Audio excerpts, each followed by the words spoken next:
We have taken a decision as a party that 400 acres which this government is eyeing like a real estate broker, ఆ 400 ఎకరాలను ఎట్టి పరిస్థితుల్లో, ఇది కేసీఆర్ గారి మాట, మా పార్టీ మాట, మా పార్టీ తరఫున మేము మాటిస్తున్నాం, 3 ఏళ్లలో మేము ఖచ్చితంగా మళ్ళీ ప్రభుత్వంలోకి వస్తున్నాం. ప్రభుత్వంలోకి వచ్చిన తర్వాత మేము ఆ 400 ఎకరాలని మొత్తం హైదరాబాద్లో, మొత్తం తెలంగాణలోనే అతి పెద్ద ఈకో పార్క్గా ఏర్పాటు చేస్తాము. ఇప్పుడే నేను స్పష్టంగా చెప్తా ఉన్నా, ఈరోజు ఎవరైనా రేవంత్ రెడ్డి విసిరే బిస్కెట్లకు ఆశపడి, రేవంత్ రెడ్డి చెప్పే మాటలకు ఆశపడి ఆ ల్యాండ్ 1 ఇంచ్ ఎవరన్నా కొనుక్కున్నా మళ్ళీ కుండ బద్దలు కొట్టినట్టు చెప్తున్నా, మమ్మల్ని తర్వాత అనొద్దు.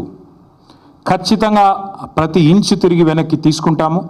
ఒక అద్భుతమైన ఈకో పార్క్, ఎట్లా అయితే ఒక సెంట్రల్ పార్క్ ఉంటుందో మన్హాటన్లో, ఆ స్థాయిలో ఒక అద్భుతమైన ఈకో పార్కును హైదరాబాద్ ప్రజలకి గిఫ్ట్గా అందిస్తాము.